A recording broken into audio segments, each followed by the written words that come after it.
Vale. Listo. Mil gracias.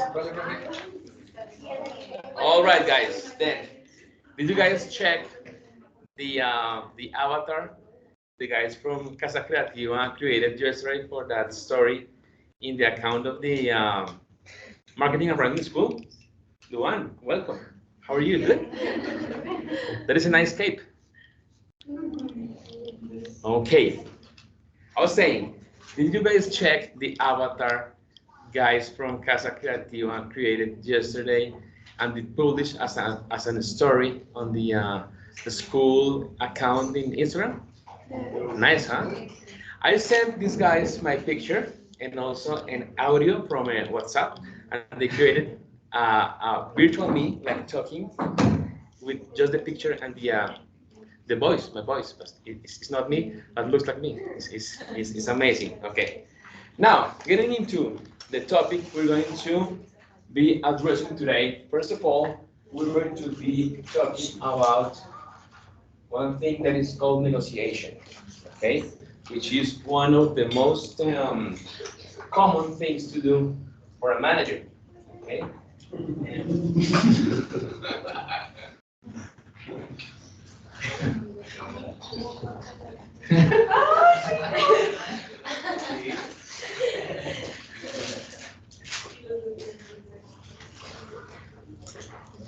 Who's that? Actually, I don't know who's that.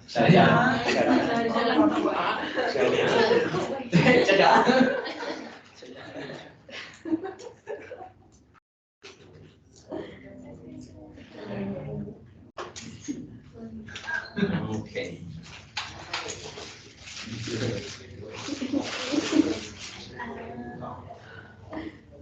And when we talk about negotiation, the first thing we need to know and to understand is that negotiating is something really difficult. Okay, it's a challenge. As you see that there up on the TV, the question we're going to be answering at first here today in class is why is such a challenge to negotiate? Okay, because it's not easy. It's really difficult to negotiate. Okay, and those are three different reasons, or the main three reasons why negotiating is such a challenge. It's very difficult. The first one, as you can see here, the first reason why negotiation is a really difficult activity, or to perform a negotiation is really difficult, is because people, they don't know, they don't realize how they become the negotiation. Okay, once they begin to have problems or to feel they're not getting what they want to get within the negotiation, people gets angry. Okay, and they don't know. Okay, they become angry, but they don't know consciously they're getting angry because of that. Okay, so the first big problem negotiating is that people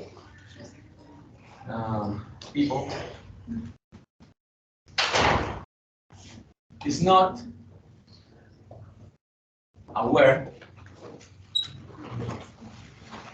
of the change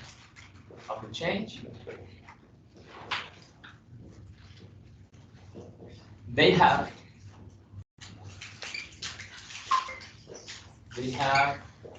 through the negotiation.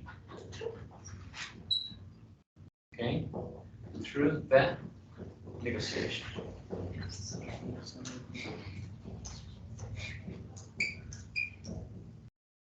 Okay, once we start negotiating, we are calm, we're happy, we are nice people talking about something. But once the negotiation turns into one place we don't want, we don't want to go, we get angry, and that's the first problem. We get angry, and being angry, we're not able to negotiate as good as we could negotiate being calm. All right. The second problem we have identified in this process is that people go to the negotiation without preparation. Okay, so people goes unprepared to negotiate really important things. Okay, so they don't get the information they will use through the negotiation before they go to negotiate. Okay, Okay. Then the second problem is the lack of information. The lack of information.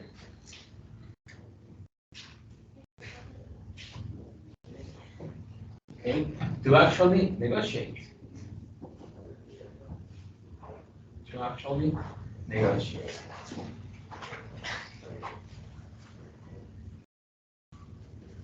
Okay, so first we become angry, then we don't have information.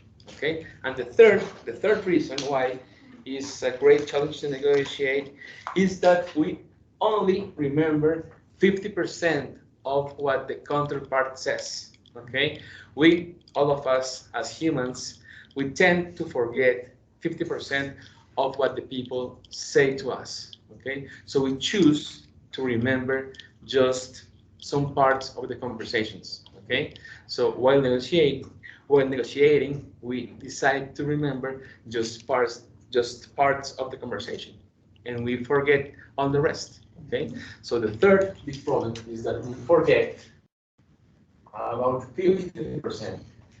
We forget about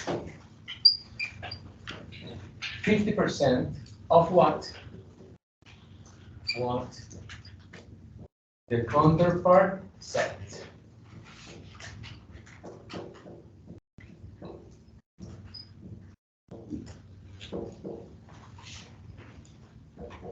Okay, so those are the three biggest problems while negotiating. Okay, we get angry, we don't get the information before the negotiation. Okay, and then while the negotiation, we forget 50% of what the other person said. So that's terrible. Okay, but now knowing those problems, we have 7 techniques to fix those problems. Okay, so let's have a look at 7 techniques we can use when negotiating. Okay, this computer sleeps too quickly. Okay, let me awaken it again.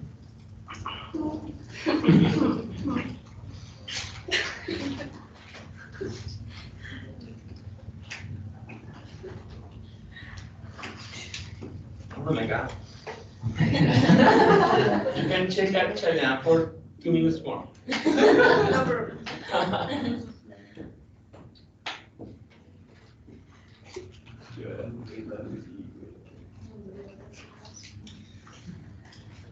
Okay.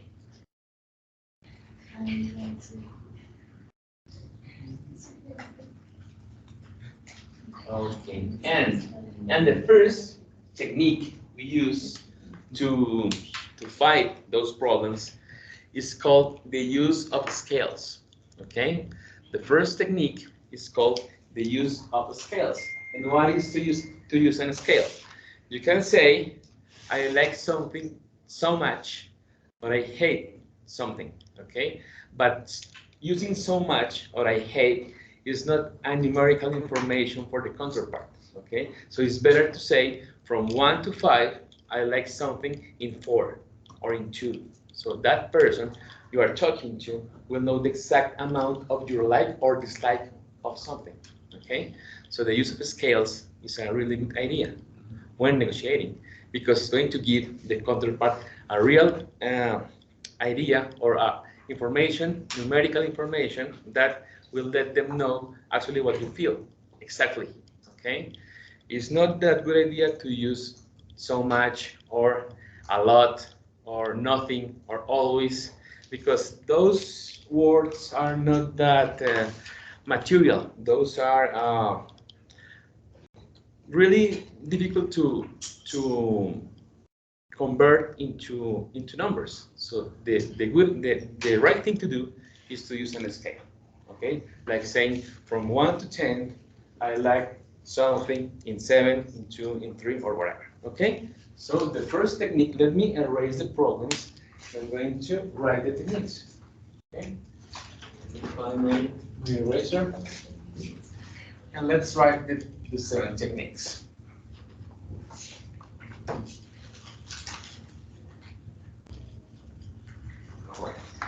The first technique, as I just said, is the use of scales.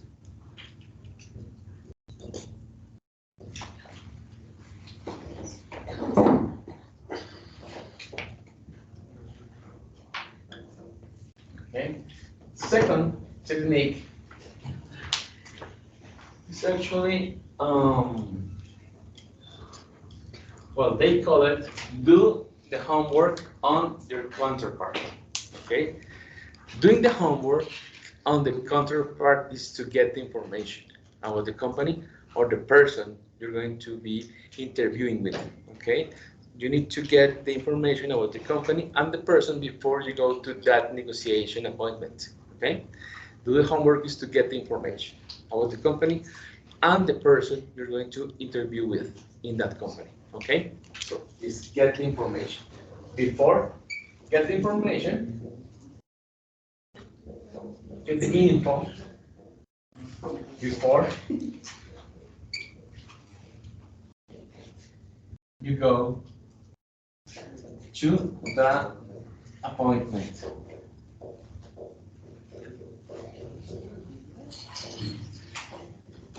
Okay. The third technique is rank what you want to negotiate first and then the other things. Okay. So make a ranking of the most important things to negotiate and then the rest of the things. For example, if you're going to negotiate some price or something about prices of your products with a client, so the first thing you need to negotiate is that price. If you get something else like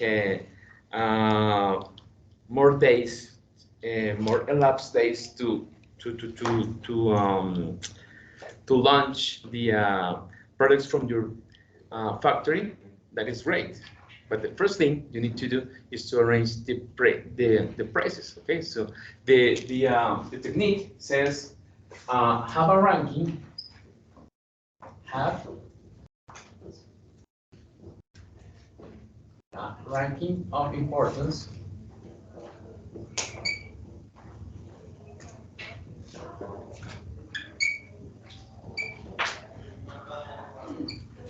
Importance for the things or the topics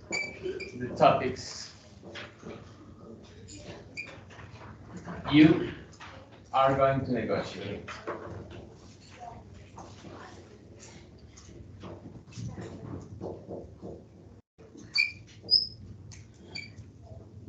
Okay, right. The fourth technique is listen carefully to what your counterpart says. Okay, it's really important to listen everything. Okay, about the what they want. Actually, you need to find out. The most important thing to do is to find out what they want.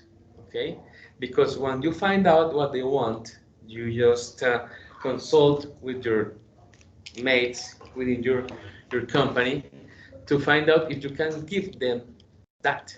Okay, and once you give them that what they want, you can ask for them to give you what you want.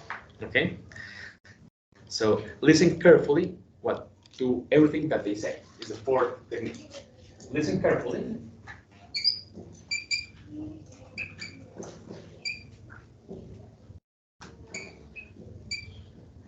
to everything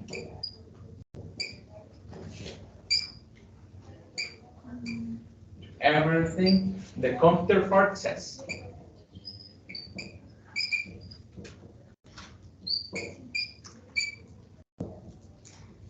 The counterpart says. Okay. Now, the fifth technique.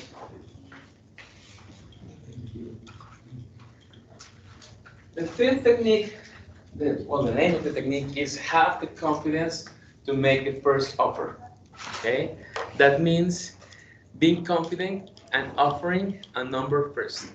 For example, if you guys are talking about a price, if you go ahead and offer first one number, I don't know, $100. Okay, maybe the last price at the end of the negotiation is going to be really close to that number. Okay, so this technique says have the confidence to go ahead and say a number first. Okay, before they say it. Okay, because the final negotiation is going to be always really close to that first number that is set. Okay, in the negotiation. So the name of the technique is have the confidence to offer first. Okay. The confidence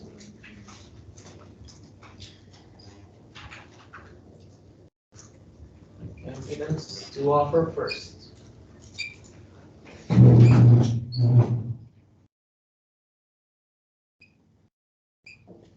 Okay, now the sixth technique.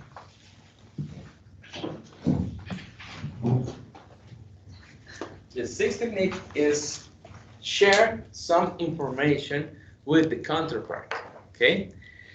For example, if you know that you have some information that is going to help the whole negotiation, you need to share it with them. For example, and that happened to me before once. Okay, we were trying to set a distribution center close to Armenia. I used to work for Copetran, that company I told you before, that logistics agent from Santander here in Colombia. We were trying to set a distribution center close to Armenia with some people from United States. And they thought, I don't know why, they had the idea that in Colombia we had seasons, like winter, summer, and everything. And I said, wait a second, in Colombia we don't have that.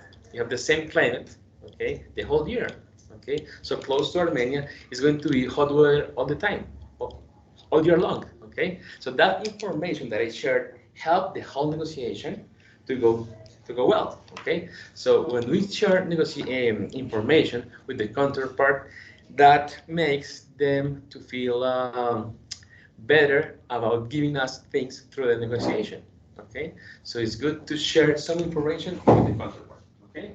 So technique number 6 is going to be called share some information with the counterpart.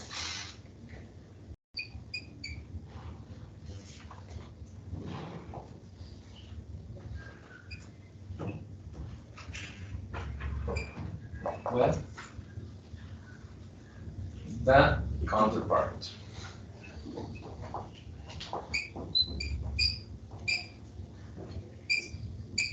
Okay, and the last technique we're going to be checking this afternoon is don't be afraid to walk away. That means don't be afraid to get away from the negotiation. Okay, step up and leave. Okay, and that is when you actually realize the negotiation has something to do with illegal things. Okay, if you perceive that something illegal is going on with that negotiation, don't be afraid to walk away. Okay, if you don't feel comfortable with the things they are asking you or your company to do, okay, just walk away. Okay, it's the last technique. Understand? Understood? Okay. Okay. Okay, listen. Now that we know the techniques, let's have a look at the process of negotiation. We have some stages or some phases we need to follow when we're trying to do a good process of negotiation. So let me show you this. Okay, we have 7 steps to follow when we're trying to do a good negotiation. Okay, so let's write the title here. The title is the process of negotiation. The process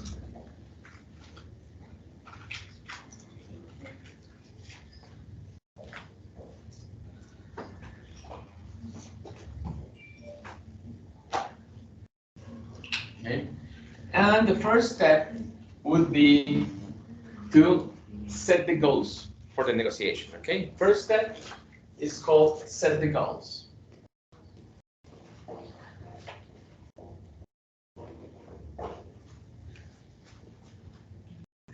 Okay, it is really important to be conscious and to be clear on what we want to get out of the negotiation. Okay, the goal, what we need. Like I said, if it's a price or you say more time to make this the business or everything, we need to set goals. That means knowing what you're going to get from the negotiation. First thing. Second thing is to do the organization and preparation. They call it preparation,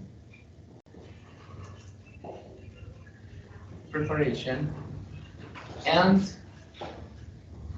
organization.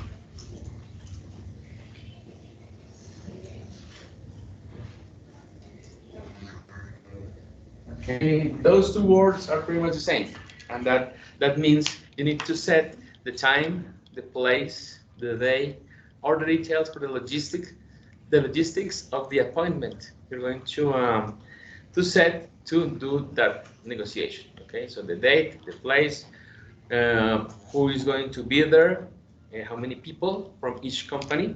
Okay, if you're going to be like eating something, or maybe you can set the place in a restaurant, for example, for Italian people or Russians or Peruvians, they like a lot to negotiate eating.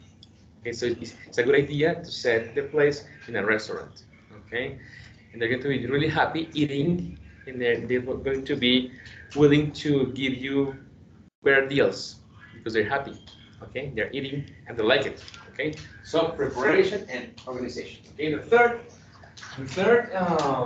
stage is going to be called the conversation phase.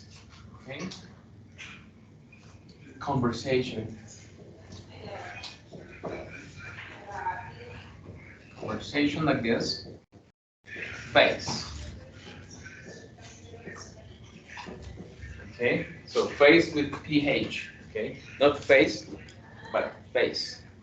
Conversation phase. Okay, in that phase, you guys are going to be listening to what the counterpart says and also letting them know what you want, like saying everything.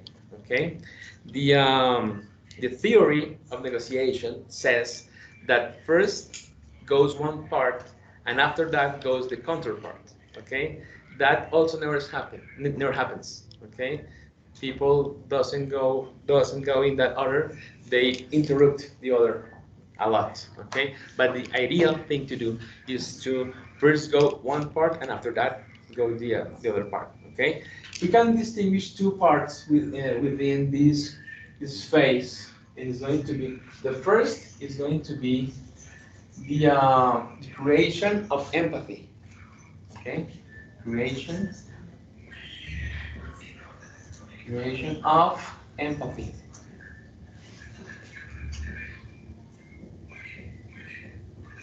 Have you heard this word, empathy? Okay, it's when you try to, we call it in Spanish, to break the ice, romper el hielo, no? Break the ice, to make like try to get a more calm environment within the negotiation. Okay, to make people feel comfortable, like talking about something different about the negotiation. So you can talk about sports, you can talk about some movie or something. So make people comfortable and easy the whole environment. Okay, you can try to do it. Sometimes you cannot do it. Okay, to reach the empathy. But after that, you need to go to the next step, which is called the presentation. Okay, in the presentation, you forget about the empathy and start talking about the things you're going to negotiate directly. Okay, the name is presentation. Okay, presentation. Okay, and after the conversation phase, it goes the fourth step, which is called the analysis phase. Okay, analysis phase. believe it's with set here. Analysis phase. Okay, and during that phase, we're going to take a break from the conversation and reunite your team, your people from your company, and actually analyze what the counterpart said during the conversation phase, okay? And you're going to decide things with them, okay? If you're going to go ahead with the negotiation or you're going to retire, okay?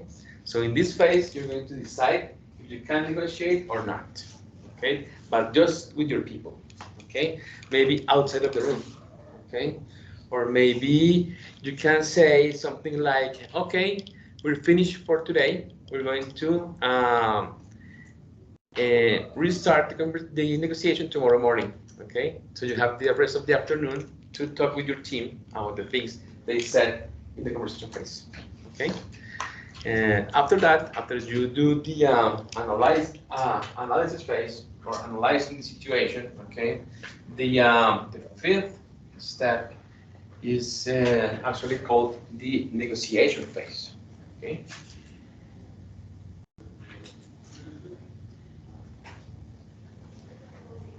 Negotiation phase.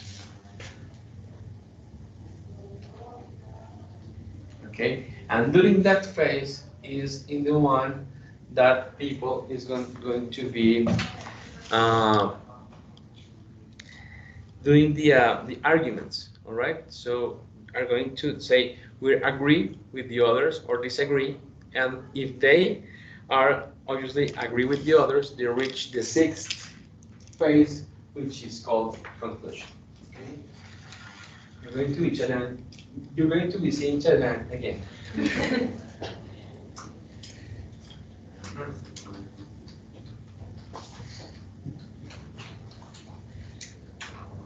Okay, so the sixth phase is going to be called conclusion.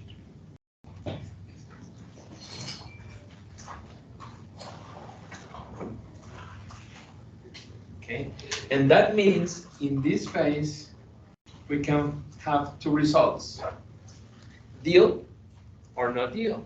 Okay, we reached an agreement or we didn't reach an agreement. Okay, you can call it deal. When we say deal, that means we reached an agreement. Reached an agreement.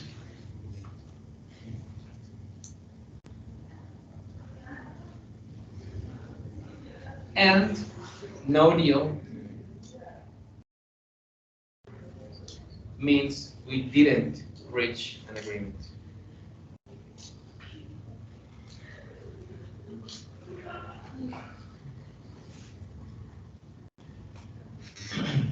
Okay, and if we did reach the agreement, the next step is called post-processing, like you can see in the up on the TV, post-processing. Let's write it here. Seventh step is called post-processing.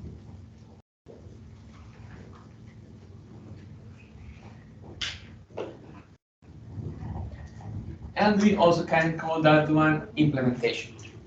Okay, implementation.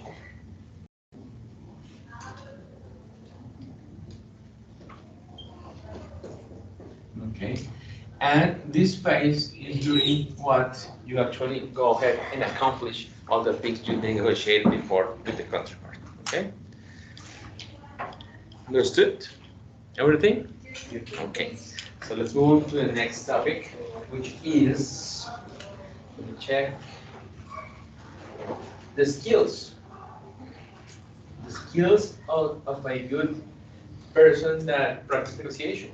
Okay, there are six basic skills that every person that do negotiation need to have to perform that in a good way. Okay, the first one is going to be practice negotiation. Okay, so to be good at negotiating, you need to practice. Okay, so let's erase on this side and let's write the six skills. we need to develop to be good at negotiating. Okay, so skills.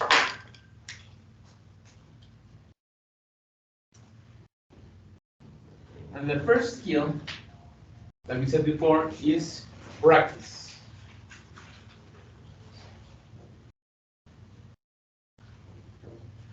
That means every time you do it, you get better at doing it. Okay?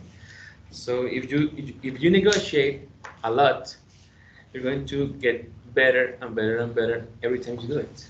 Okay? So the first skill is to practice a lot. Okay? The second skill you need to develop to be good at negotiations is to have a different strategy according to each negotiation. Okay? According to the importance of a negotiation, you can change your strategy. Okay? So it's different when you go to negotiate something with your clients or partners, okay? Or when you go to negotiate something with the employees of the company, okay? When you go to talk to your employees, it's an easy negotiation, okay? You have the power, okay? And almost always you're going to give them what they want, okay? Because you want them to be happy, okay? It's an easy negotiation, okay? But when you go to negotiate something with the clients or partners or providers or whatever, or suppliers, you're going to be like building a more complex strategy of negotiation, okay? So set the strategy according to the kind of negotiation. Set the strategy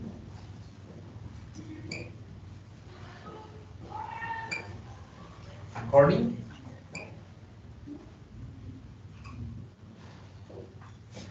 to the type of negotiation.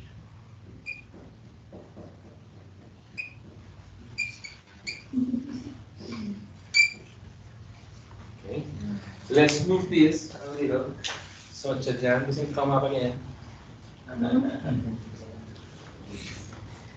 Who decided to put Chajan on the profile?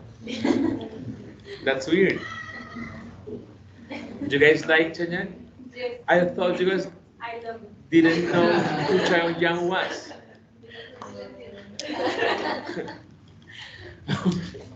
Okay, so the third skill is called be flexible and be sincere. Okay, be flexible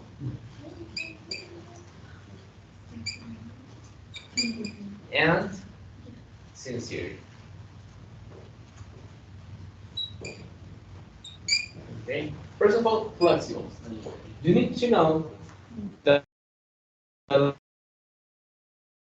you go to not always you're going to get what you want. Okay, and the negotiation is going to go sides you didn't think it's going to go there. Okay, so it's going to change everything all the time. It's going to be changing. Okay, the way you're going to negotiate. So if you are not flexible, you're going to be really disappointed with the negotiation. Okay, so you need to understand, you need to be flexible and to adapt to what happens within the negotiations. Okay, because it's going to be completely different to what you thought before you go to negotiate. Everything is going to be different. Okay, so you need to adapt to different things through the negotiation. Okay, that means flexible and sincere. You need to say always the truth. You cannot say lies within a negotiation, because when you go to negotiate, especially with the industries or business, those deals are going to last for years. Okay, minimum for 2-3 years or more. Okay, so if you build that business for many years on lies, they're going to tell, they're going to know you told lies in the first meeting. They're going to know. So the first thing to have in your mind is not to tell lies. Okay, so always true. Okay, so flexible and sincere. The fourth skill is called learn to read the other party needs. Okay, and we mentioned that before. Read Read the needs of the counterpart. Read the needs of the counterpart.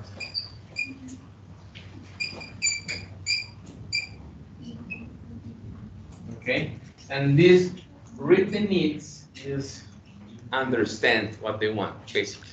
Okay, learn to read what they want and understand what they want. Okay, first of all, and like we said before, the good thing of understanding what they want is we can determine within our company if we can give them that, so we can ask for what we want. Okay, after that. Okay, the fifth skill, as you can see there, is be prepared to compromise. Be prepared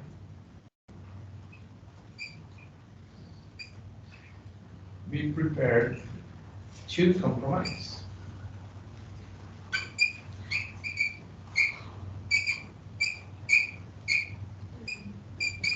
Okay, and to compromise, this part here, to compromise is to understand that within the negotiation, you're going to lose something.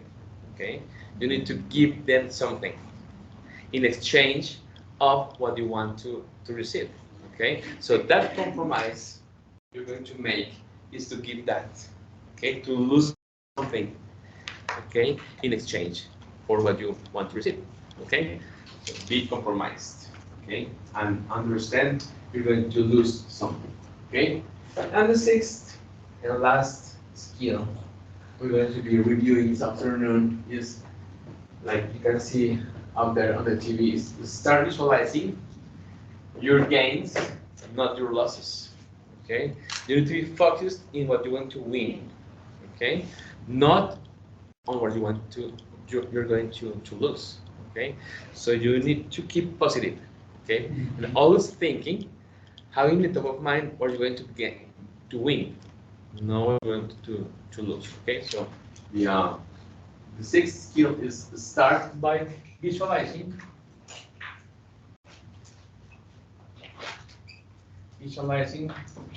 your gains, not your losses. Your gains, not your losses.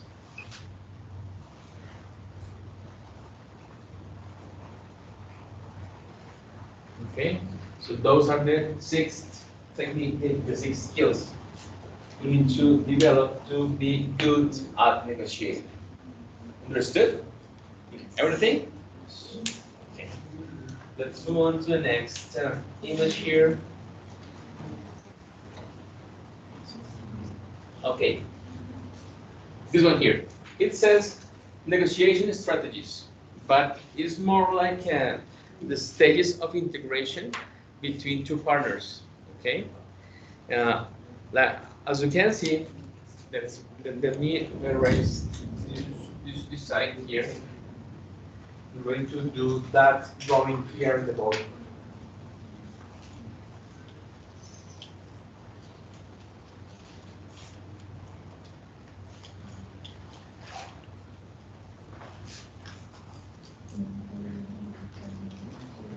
As we have done before in class, we're going to draw a system of coordinates like this. Y-axis and X-axis like this. Okay? And the variable that is going to be measured, the Y-axis, is going to be called information. Okay? Information.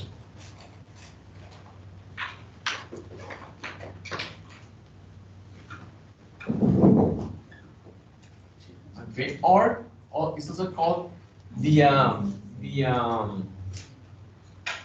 wheel of sharing information. The wheel of sharing information.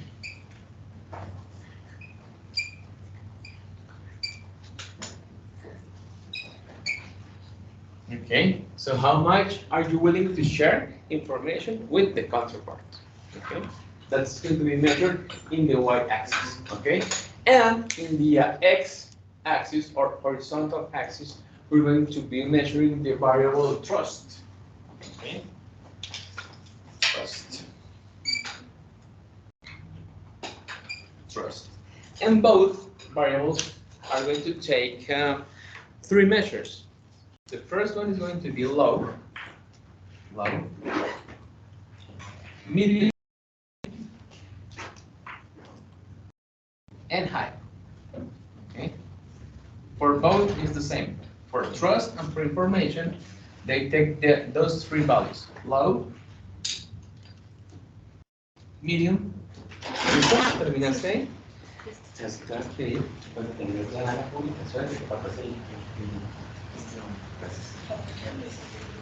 So, low, medium, and high.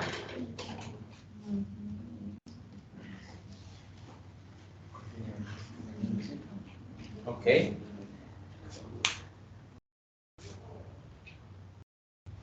And as you see in the graphic on the TV, those variables follow the direct relation. Okay. So when one variable grows, the other grows as well. Okay. At the same time. Information and trust, they grow at the same time. Okay. So when we have a low level for both variables, like here in this semicircle, low information, low trust, we call that a partnership. Okay? A normal partnership. There is will to share information that is trust but is low. Okay, we call that partnership.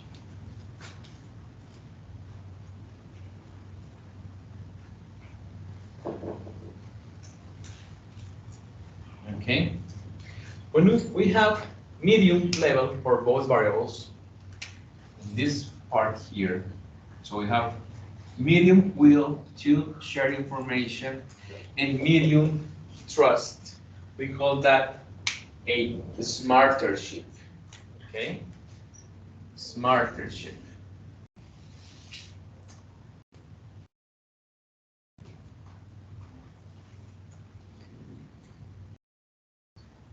Right? Smartership is a word that is made out of 2 different words: smart, like intelligent or something, smart, and partnership. So it's a smartership. It's like a Frankenstein word. Smartership. Okay? It's a smartership. We could call it as well an intelligent partnership. Okay?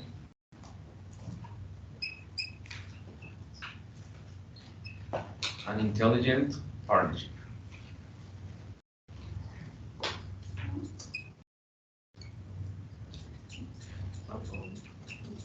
Okay, and when we have shut down again. No, it's not possible. Actually, who administrates this account? Nobody knows? Who put that guy in that picture? Okay.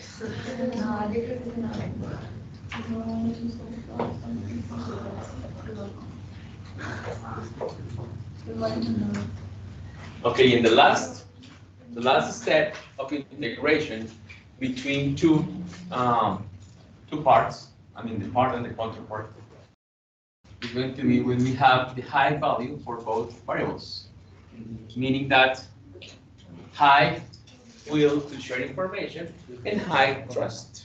Okay, in that case, we call that relationship between those two a strategic alliance. Strategic alliance.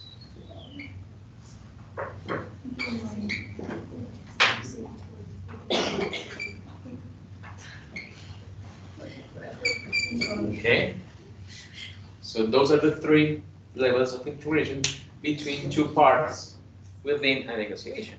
We can be partners, or have a smart partnership, or an alliance, strategic alliance. Okay, are the phases of integration between 2 partners or 2 people doing a negotiation. Okay, that's the first topic we're going to be covering today. What time is it? Okay, we have time. The second topic we're going to be covering today It's about two things that we have to perform from the management in every company. Okay, the first is going to be called the outsourcing. Okay, who knows what is an outsourcing? Yes. Outsourcing. No. No. Pues puede ser, could be, could be. Yes, in some cases could be called maquilas or franchises. It could be, but not all the time. Outsourcing is when you don't want to perform some task with your employees and you hire someone outside the company to perform that. For example, yes? For example, logistic tasks like transportation, warehousing, okay, inventories management, and everything. You can contract people from outside the company to perform those tasks, okay? That is called an outsourcing because the source comes from outside the company, okay? So let's write the word. Can I erase that? This?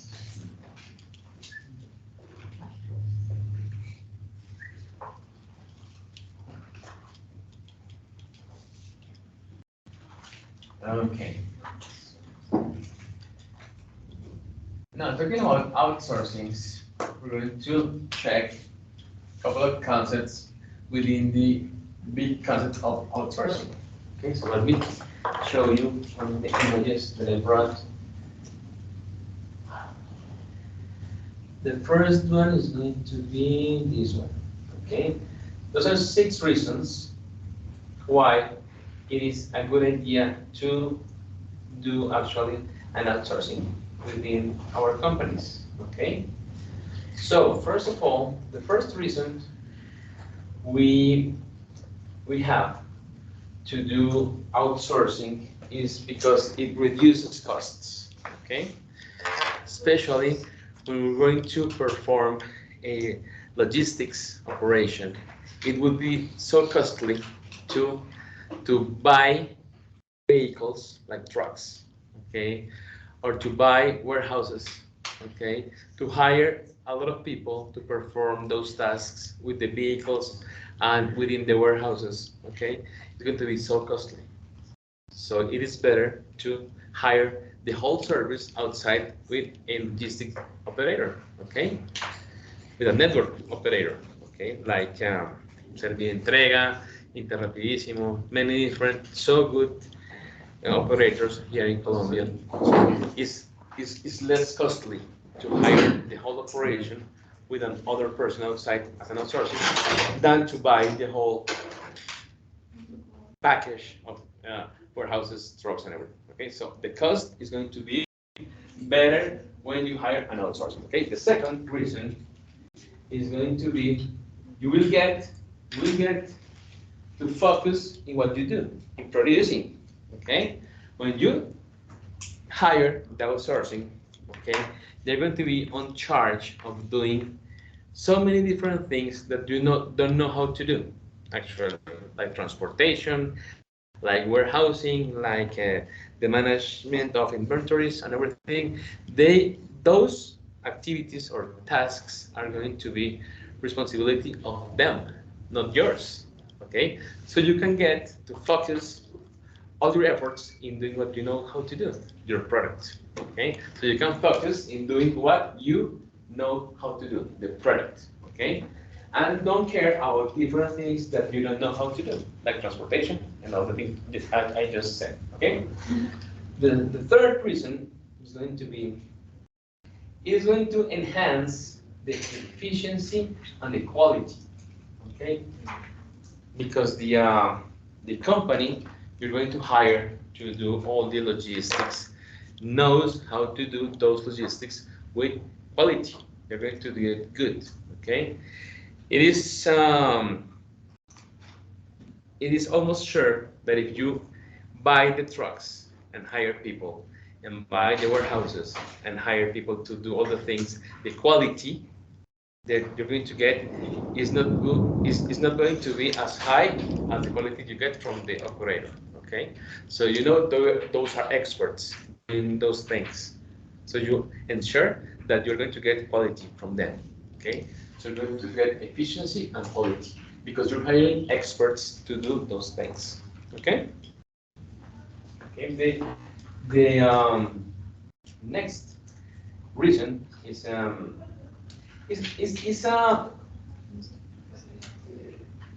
almost equal to this second one.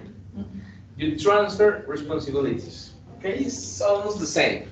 You're going to transfer some responsibilities you don't want to have.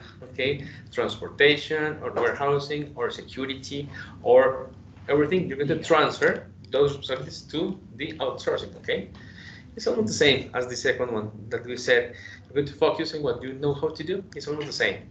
So the responsibility of doing those other things is going to be for the outsourcing, not yours anymore. Okay, all the same. The next is going to, okay, that one is a really important one. You're going to be having less risks if you do the outsourcing. Let me tell you an example. If you buy the truck and you hire the person to drive the truck, the driver, okay, and that person goes and crash another car, it's going to be a big problem for you, okay, because you need to respond to the other car owner, and maybe there's people hurt into illegal stuff for you. Big deal, right? But then if you are doing the operation through the outsourcing, okay, all the mess is going to be managed by whom? By the administration of the outsourcing, meaning Servientrega, Copetran, or whomever is doing the operation is going to deal with all those problems. So you're going to be in charge of less risks, okay, when you use the outsourcing, okay? Less risk for me in the operation. And one talks about rule the global market is more or less the one I was referring to at the beginning. Is when you use franchises, you sell your brand to people to operate that in other countries. Okay, for example, well, Alsea, okay, Domino's Pizza sold the franchise of Domino's Pizza and Starbucks to Alsea in Latin America. Okay, so the way of them to expand the business in Latin America was to empower another company, in this case Alsea, to administrate the brands in the whole South American continent. Okay, so this expression, rule the global market, is because you can use outsourcing other companies and external source to expand your brand in other territories. Understood? No? Understood? Yeah. I think. Bueno. Okay. And guys, it is usual when a company is to find a good company services. Okay, what they do is that they conduct a process that is called a bidding. Okay, who knows what's a bidding in Spanish? Expression bidding. No, bidding, una licitación. Okay, una licitación. See, a bidding is when a company opens a process, okay, and invites other companies to offer services, and then after they offer those services, the initial company select one company to do the actual outsourcing. Okay, there are two different ways of doing biddings. The first one is called the open bidding, in which every person or company can offer. Okay, in that first way of doing it, it is usual that the company that is hiring publishes something in a newspaper. Okay, so you can check from the Sunday newspaper publication in a post in which you can read a company, for example, Bavaria is hiring a company to do those their logistics tasks. Okay. Then, when the company, in this example, Bavaria, is publishing that in a newspaper, we understand it is an open bidding because everybody, I mean, anybody can apply an offer. Okay. Any company that believes they have the competence to do that, they can offer. Okay. It's an open bidding. But the other way of doing it is the most common actually, is the closed bidding. Okay, within a closed bidding is when the company that is hiring a number of companies to offer. Okay, so for example, again, Bavaria needs to hire a for logistic tasks. Okay, and they decide to invite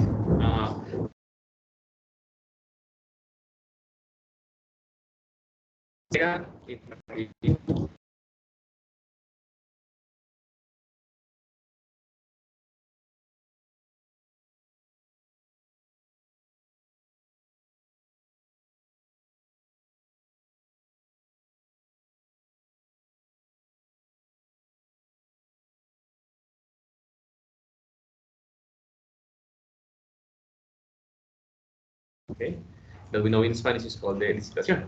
Okay, so the first thing, let's write the steps of a bidding. Okay, steps of bidding.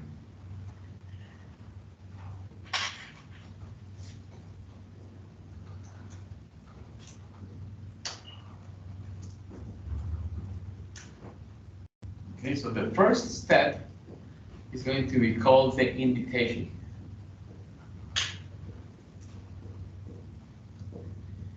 Invitation to offer.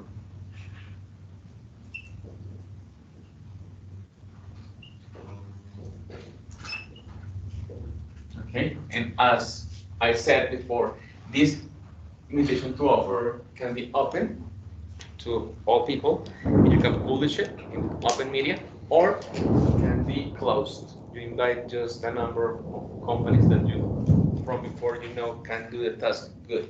Okay. The second step is going to be the publication of the reference terms. Okay, reference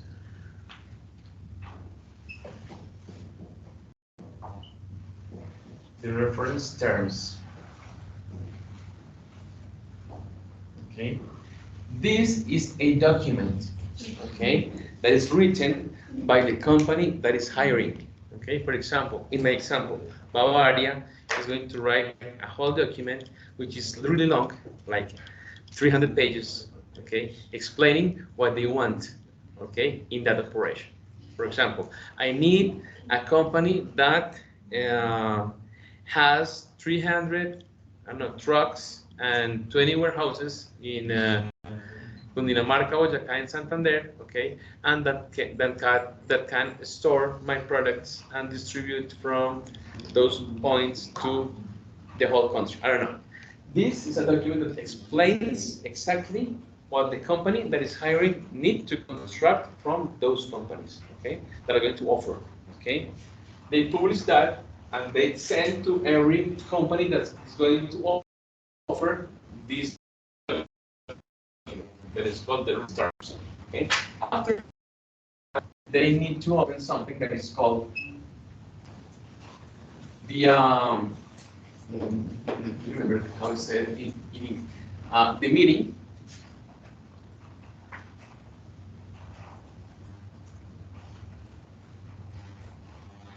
To resolve questions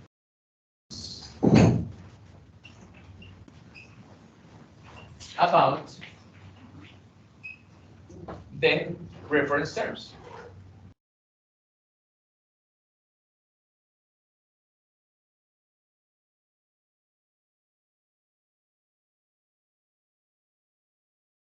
Okay, invite all the companies to have a session in which the company, in this example Bavaria, is going to answer questions from the offering service. Okay, for example, Bavaria is going to say something like this: next Friday, I'm going to open a session of 3 hours in my offices, so you can come to my office and ask all the questions you have about the reference terms.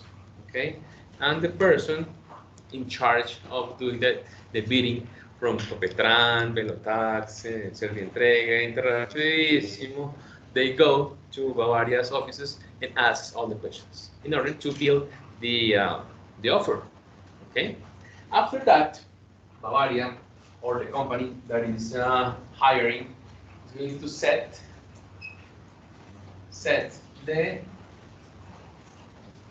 deadline. Set the deadline for technical offers.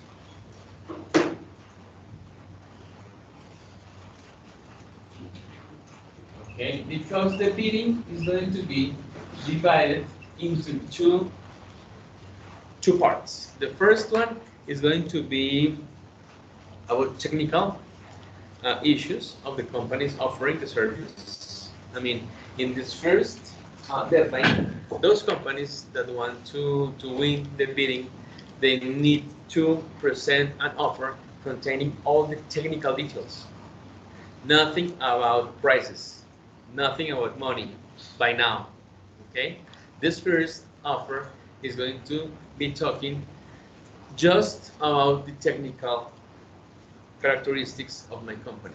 Okay, so in the case of the in the example of Bavaria, for example, Servientrega is going to say, I have the trucks, they accomplish the what is called that well, all the characteristics they need to accomplish to be a good company to perform transportation and everything, of just the technical details. Okay, after that, after the they they're going to publish the winners.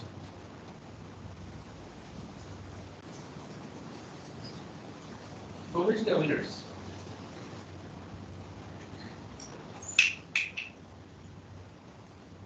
And why I said the winners? Is that because the company is going to hire more than one offerer? No. It's because in this step, I can say that I'm going to choose between or from more than one. For example, in this first step, I can say, we're saying Copetran, Servientrega, Interrapidísimo, Velotax. Those four, from those four, just 3 accomplished the technical characteristics. Okay, so Velotax is out of the bidding. Okay, in this post, okay, or an email or whatever, they're going to say to Copetran, to Servientrega, and to Interrapidísimo, guys, you can follow to the next step. You accomplished the technical details for this bidding. Okay, and after that, they are going to invite those 3 offerers to present the financial offer. Okay, after this part is the 6th step is the financial offer invitation. The financial offer invitation.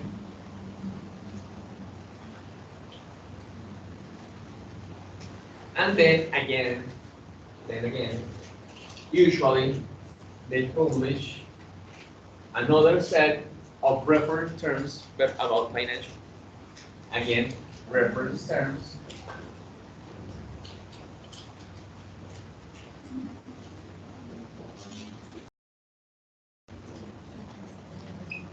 Well, it's pretty much the same, but now talking about financial. It's pretty much the same steps. Then after that, they organize another meeting for questions.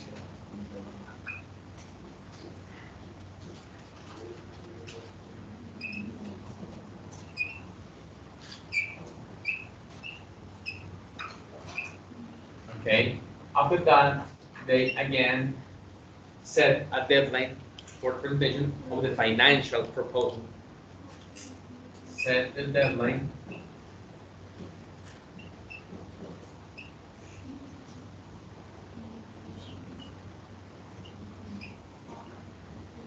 The deadline for presentation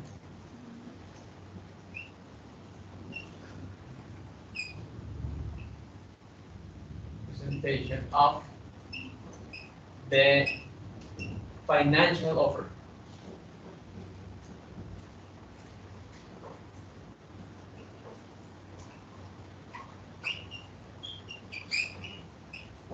Okay, and after that, after a couple of weeks after that second presentation, they publish the winner, because in that case it's just one winner, the company that is going to be signing the contract of that outsourcing. Okay, is that clear? Everything? Okay, guys. Having said that, I want to thank you for being here this afternoon. I know it's not usual for you guys to take classes in English, but it's nice, huh? You like it? Yeah. It's good? Okay. So, yes, this is it for today. The groups. We can talk that in Spanish. Let me the recording of the class. We can talk that in Spanish.